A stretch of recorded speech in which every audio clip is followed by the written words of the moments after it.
up to that time, was able to pass a 100% combat physical, which was very mysterious to the government. How had I suddenly become completely physically well from being blind and lame? It was an odd story, because Hubbard's war record shows his recurring problem was a stomach ulcer. There are mentions of conjunctivitis, but none of blindness.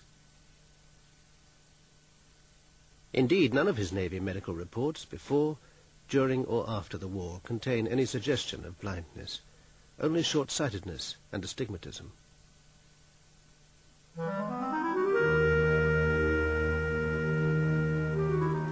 After the war, Hubbard went to Hollywood. As a successful science fiction author, he was a welcome visitor to the Los Angeles Science Fantasy Association.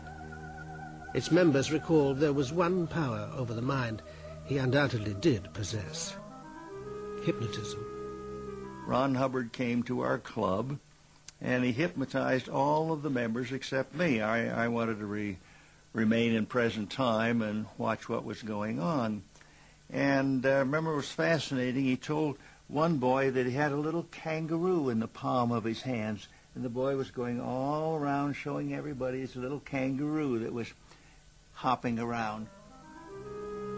In writings and conversations, Hubbard began to speak of his new science of the mind.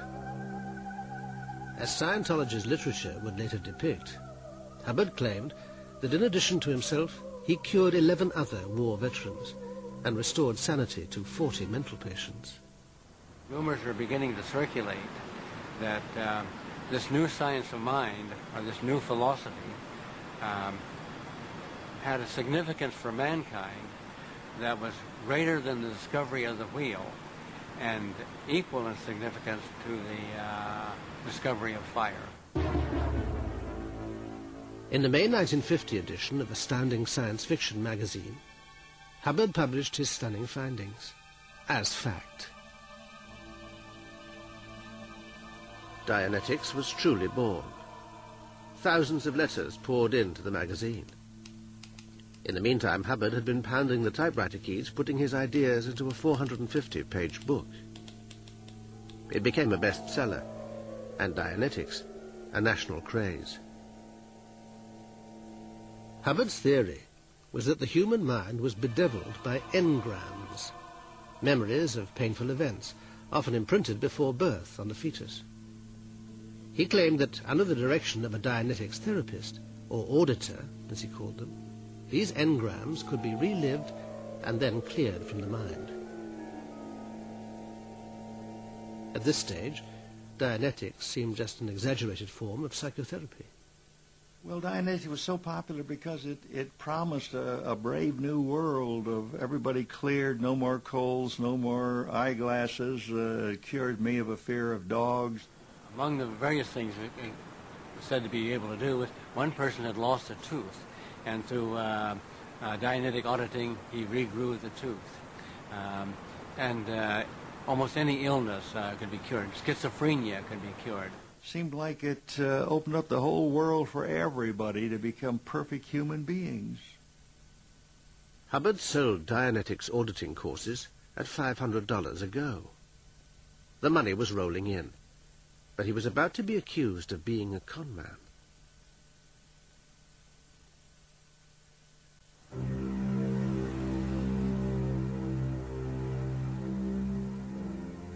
With his book, Dianetics, a bestseller, Ron Hubbard was America's new guru. In August 1950, at a lecture hall in Los Angeles, he presented to a crowd of 6,000 the first person to be what he called a clear. She was a student called Sonia Bianca. As a clear, she was supposed to have total recall. So various members of the audience called questions at her. Could she remember what was said on page 217 of her physics textbook? She couldn't. Could she remember what she had for breakfast on the morning of August 17th, 1946? She couldn't. Then various people called out for Hubbard to turn his back on her and see if she could remember the color of his tie. She couldn't. And so that was At that moment, the whole business sort of collapsed. People started leaving the auditorium. Suddenly, Hubbard was in trouble. He was accused of being a con man, and Dianetics a form of hypnotism, a technique at which he was so expert. He recruited a bright young PR woman, Barbara Kay, to repair his damaged image.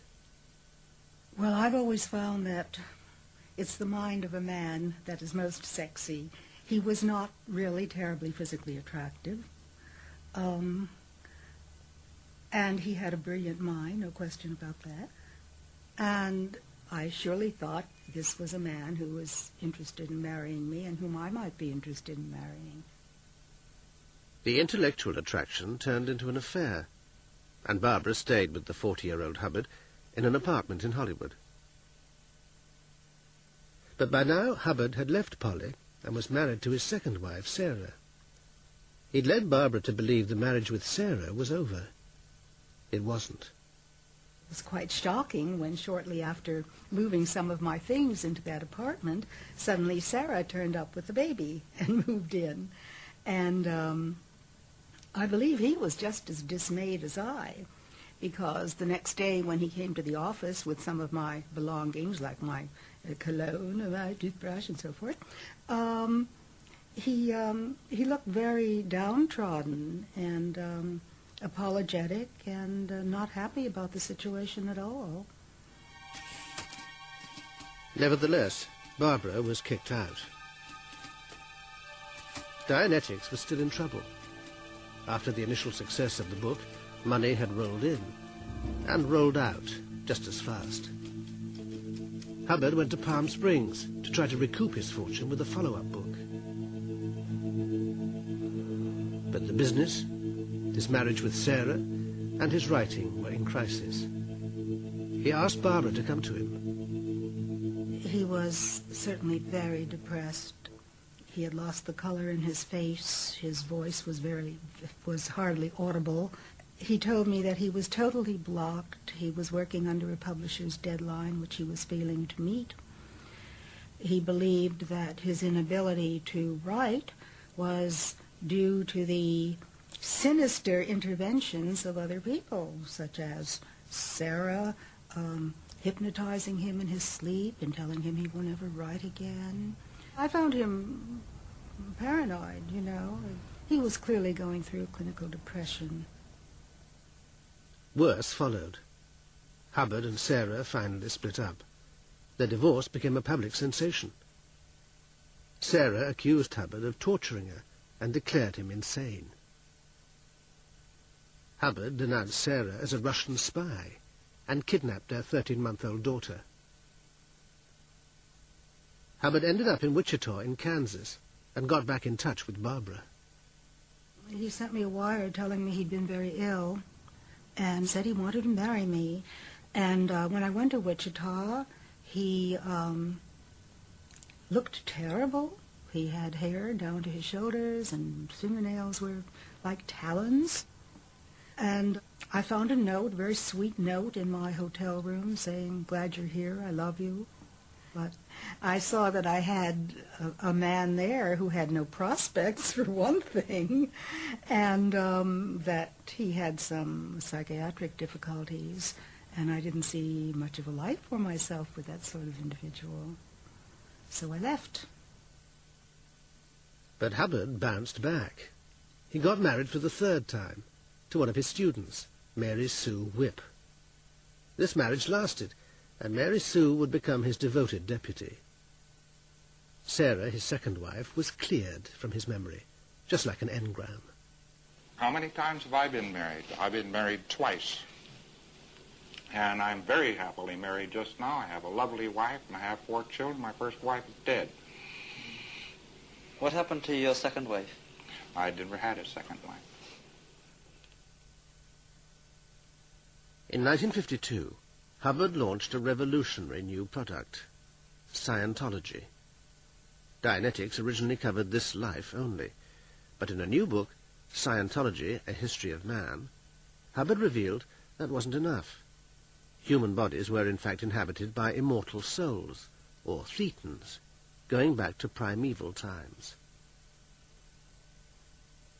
Hubbard's son from his first marriage, Nibs, claimed the book stemmed from an unusual piece of drug-driven research. LRH gave his son Nibs some amphetamines, and Nibs started talking, he said.